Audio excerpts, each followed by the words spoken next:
Bom dia e boa tarde a todos. Na aula de hoje, nós vamos abordar o método das seções. Então, no capítulo 6 do livro de Estática, que, que nós estamos usando, né, nesse capítulo, onde é abordado a parte de treliças, né, de estruturas treliçadas, inicialmente nós vimos o método dos nós, né, onde a gente aplica para encontrar a força em cada elemento que compõe uma treliça. E no segundo momento nós vamos estar vendo o método das seções, né? Independentemente do método que nós estivermos utilizando, o primeiro passo sempre vai ser encontrar as forças de reação nos apoios, né? Como por exemplo nesse exemplo que vocês estão vendo, independentemente se nós fôssemos usar o método dos nós ou o método das seções, nós iríamos inicialmente encontrar a força de reação no apoio E a força de reação no apoio D, para que depois nós possamos aplicar o método dos nós ou o método das seções. O método das seções tem a vantagem de, quando nós tivermos uma treliça muito grande, composta por muitos elementos, e nós queremos encontrar uma força em um elemento que está no meio da treliça, né, a gente pode encontrar de forma mais rápida, né? Porque no método dos nós, normalmente a gente começa pelas extremidades e nós vamos encontrando as forças em cada elemento até chegar no meio da treliça, né? Enquanto no método das seções a gente consegue de forma mais rápida encontrar de forma mais direta a força que há em um elemento no meio da treliça, né? Como vocês estão vendo nesse próprio exemplo, porque nesse caso nós não vamos encontrar força no elemento AG, nem no elemento AB e nem no elemento BG. E mesmo assim, com o método das seções a gente consegue encontrar as forças no elemento BC, no elemento GC e no elemento GF. Como? Aplicando o método das seções. Como é que funciona esse método? Eu vou falar agora. Esse método, esse método funciona da seguinte forma. Eu aplico um corte, como vocês estão vendo. Nesse caso, apliquei o corte AA, né? Como vocês estão vendo aqui, corte AA, secionando 3 elementos da treliça, né? E com isso, o que nós temos? Eu dividi a treliça em duas partes, a parte da esquerda e a parte da direita. Quando eu analiso só essa parcela está em equilíbrio. Assim como quando eu analiso só essa parcela direita, ela também está em equilíbrio. Então, ambos estão em equilíbrio. Eu posso analisar de forma separada, de forma isolada, ou a parte da esquerda ou a parte da direita, como eu preferir, né? Nesse caso, se eu analisar só a parte da esquerda, o que vai acontecer? O que eu vou perceber? Que eu tenho uma força de 1000 newtons aplicado no nó A e as forças nos elementos que eu seccionei. Então, o que acontece nesse método? As forças presentes nos elementos seccionados vão se comportar como forças externas para efeito de cálculo. Então, nesse caso, eu vou analisar as forças externas, que serão quem? As forças externas aplicadas, nesse caso eu só tenho 1000 newtons aplicado, as forças de reação, no caso quando estiver analisando a parte da direita, e as forças presentes nos elementos que foram seccionados. Então eu analiso só essas forças que vocês estão vendo na figura, que vão se comportar como forças externas a efeito de cálculo. Eu posso analisar ou aquela parcela da esquerda ou a parcela da direita. Então vamos analisar a parcela da esquerda inicialmente. O que eu tenho? Eu tenho uma força de 1000 newtons aplicado no ponto A, na direção vertical e no sentido para baixo. Eu tenho a força BC, do elemento BC, que está atuando na direção horizontal. Eu tenho a força GF, que está presente no elemento GF, na direção horizontal. E também eu tenho a força GC, que está numa direção que forma um ângulo de 45 graus em relação ao eixo horizontal. Com isso, o que eu posso fazer? Eu posso aplicar o somatório de momento de força em relação ao ponto C. Se eu fizer isso, o que eu vou ter? Vai entrar a força de 1000 newtons multiplicado por 4, porque a distância entre o ponto A e o ponto C na direção horizontal vale 4 metros. Eu vou ter a força GF, né, que está no elemento GF, que vai estar uma distância de 2 metros em relação ao ponto C, porque a distância dessa força GF até o ponto C, na direção vertical, vai ser de 2 metros. E a força BC e GC não entrariam porque elas estão atuando no ponto C. Logo, só iriam entrar as forças de 1000 newtons e a força GF quando eu aplicar somatório de um momento de força em relação ao ponto C. Com isso, eu posso encontrar que a força no elemento GF vale 2000 newton, né? Porque 1000 multiplicado por 4 vai ser igual a 2000 multiplicado por 2, né? Realizando o somatório de um momento de força em relação ao ponto C.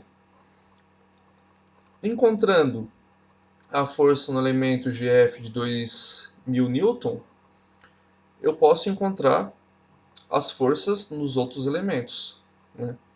Então, quando aplicar somatório de força na direção y, o que eu vou ter? Eu vou ter menos 1000 newton e eu vou ter a força no elemento GC, no caso, a componente da força GC na direção y. Com isso, eu vou encontrar a força no elemento GC, né? No caso, ficaria menos 1000, né, da força de 1000 newtons, mais a força GC multiplicada por seno de 45 graus. Com isso, eu encontraria uma força no elemento GC de aproximadamente 1414 newtons. E por último, eu iria aplicar o somatório de forças na direção x igual a zero, né? Eu ia realizar o somatório de força na direção x igual a zero e encontrar que a força presente no elemento BC é igual a 1000 newtons. Por quê? Porque eu teria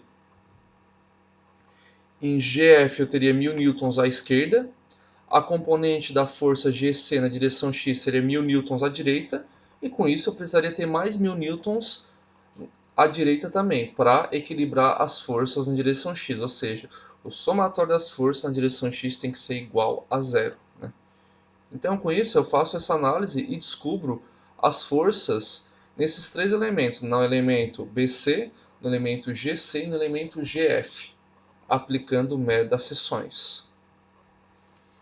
Agora eu vou abordar um outro exemplo que consta no livro, o exemplo 6.05. Nesse exemplo, eu estou pedindo para encontrar as forças presentes nos elementos GE, no elemento GC e no elemento BC. Então eu vou aplicar um corte, né, representado por AA, como vocês estão vendo, e com isso eu vou analisar separadamente cada parcela da treliça, né? Lembrando que inicialmente eu preciso encontrar as forças de reação. Nesse caso, se eu aplicar somatório de forças, quer dizer, se eu aplicar somatório de um momento de força em relação ao ponto A, eu vou encontrar a força de reação no ponto D. E no ponto D eu vou ter uma força de reação igual a 900 newton, né? 900 newton. Após encontrar a força de reação no ponto D, eu posso aplicar somatório de forças na direção x e somatório de forças na direção y, para encontrar quem? A x e a y, né? Que são as componentes das forças de reação no ponto A. Então, no ponto A, eu tenho duas componentes de reação, a x e a y. Aplicando somatório de forças na direção x e na direção y, eu consigo encontrar essas forças de reação. Então, eu vou encontrar que a x é igual a 400 newton e a y é igual a 300 newton, né? Então, está aqui. 400 newton em x e 300 newton em y, como vocês estão vendo. Aqui eu já estou aplicando meta-seções, né?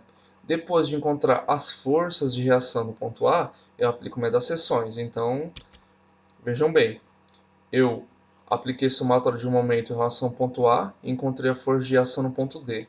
Apliquei somatório de forças, tanto na direção X como na direção Y, para encontrar as forças de reação no ponto A. Então, eu encontrei a X e a Y.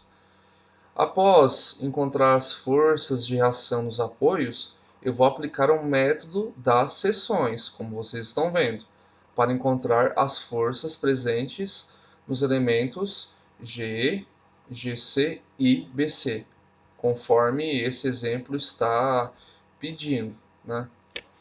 Então, o que eu vou fazer? Eu posso aplicar o somatório de momento em relação ao ponto C, né? Ao ponto C. Porque se eu fizer isso, o que vai acontecer? Não vai entrar o BC, não vai entrar o GC, e com isso eu posso encontrar o GE, né?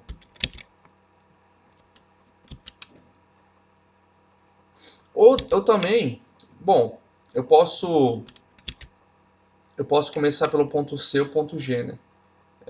Na verdade, a ordem nesse caso tanto faz, né? É facultativo. Eu posso realizar a somatória de momento em relação ao ponto G inicialmente.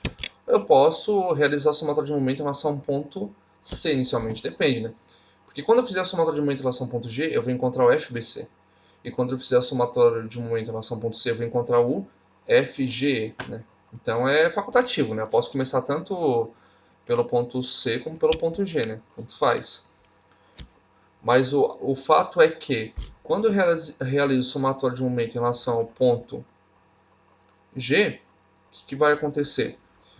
Não vai entrar a força GC, porque ela está atuando no próprio ponto. Não vai entrar a força G, porque também está atuando no próprio ponto. E vai entrar quem? Essas duas forças e também a força BC. A força de 400 newtons eu vou multiplicar por 3 metros. Então tá aqui, ó. 400 newtons multiplicado por 3 metros. A força de 300 newtons eu vou multiplicar por 4 metros, né? Eu sempre pego a força e analiso a distância entre o ponto que eu estou analisando e o ponto de aplicação da força, né? Então, nesse caso, eu vou multiplicar 300 por 4 metros, né? 300 por 4 metros. E depois, o FBC, eu vou multiplicar por 3 metros, porque é a distância entre essa força e o ponto G. Então, com isso, eu vou multiplicar por 3 metros. Esses sinais correspondem ao sentido de giro, né? Sentido anti-horário, positivo. Sentido horário, negativo. Então, tanto a força de 400 N como a força de 300 N, ambas tendem a causar momento no sentido horário, por isso que elas aparecem com sinal negativo. Por outro lado, a força BC ela tende a causar um momento no sentido anti-horário, por isso que ela aparece com sinal positivo. E com isso, eu isolo o FBC e encontro uma força de 800 N, que vai ser de tração, né? Devido ao sentido apresentado, né?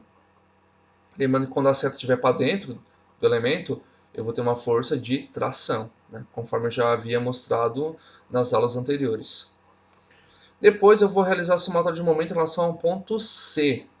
Quando eu realizo a somatória de momento em relação ao ponto C, não vai entrar o FBC e também não vai entrar o FGC, porque eles atuam no próprio ponto. Porém, vai entrar a força GE. E quando eu pego essa força, eu multiplico por 3 metros, que é a distância entre o ponto de aplicação da força e o ponto de referência. Então, o FGE eu vou multiplicar por 3 metros. A força de 400 N não vai entrar porque ela também atua no próprio ponto, então não tem uma distância para girar um momento. Porém, 300 metros vai entrar e eu vou multiplicar por 8 metros. Por quê? Porque é a distância entre o ponto de aplicação da força e o ponto que eu estou analisando, né? E a distância entre o ponto A e o ponto C vale 8 metros, como vocês estão vendo. Então, eu vou pegar o 300 e multiplicar por 8. Esse 300 tende a causar um aumento no sentido horário, por isso que aparece com sinal negativo. E o FGE tende a causar um aumento no sentido anti-horário, por isso que aparece com sinal positivo. Com isso, eu encontro que o FGE vale 800 N. E compressão porque devido ao sentido mostrado no elemento, né? Que é um sentido de compressão, né? E por último, como eu já tenho a força no elemento G e no elemento BC, Só resta a força no elemento GC. O que eu posso fazer? Eu posso aplicar somatório de forças na direção X ou somatório de forças na direção Y. O que eu faço? Tanto faz. Tanto se eu aplicar somatório de forças na direção X como se eu aplicar somatório de forças na direção Y, em ambos os casos eu vou encontrar a mesma força no elemento GC, tanto faz. Mas nesse caso, nesse exemplo, optamos por aplicar somatório de forças em Y. Lembrando que se eu aplicasse somatório de forças na direção X, eu chegaria no mesmo resultado, né? Tanto faz. Quando eu faço somatório de forças na direção Y, o que eu vou ter? Eu vou ter 300 N, né?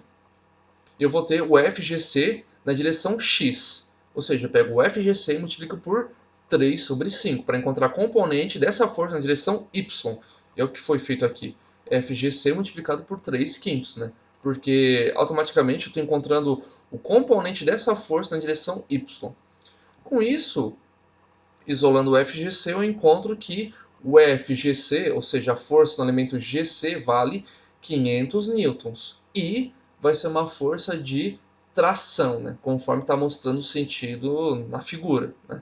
Então eu vou ter uma força de tração, nesse caso, no elemento GC. Então com isso, eu encontrei a força no elemento BC, a força no elemento GE e a força no elemento GC, aplicando o método das seções, né? Sendo que aplicando esse método, eu não precisei encontrar a força no elemento AB, no elemento AG e também no elemento GB, ou BG, como preferir, né? Eu apliquei o método das seções e encontrei diretamente as forças presentes nos elementos GE, GC e BC, né? Então eu encontrei a força nesses três elementos, aplicando o método das seções. Se eu fosse aplicar o método dos nós, eu ia ter que encontrar a força no elemento AG, no elemento AB e no elemento BG, né? Sendo assim, o método das seções parece ser mais rápido porque eu consegui encontrar as forças dos elementos que foi pedido no problema, sem a necessidade de encontrar as forças dos elementos AB e AG, por exemplo, né? Então, conforme eu já havia comentado, quando eu tenho uma treliça muito grande e eu peço para encontrar forças presentes nos elementos lá no meio da treliça, o método das seções parece ser mais interessante, né? Por ser mais rápido de encontrar a força nesses elementos, né? No meio de uma treliça, conforme esse exemplo que está sendo mostrado, né? O exemplo 6.05. Então, com isso, né, eu mostrei como encontrar as forças nos elementos que compõem uma treliça aplicando o método das seções.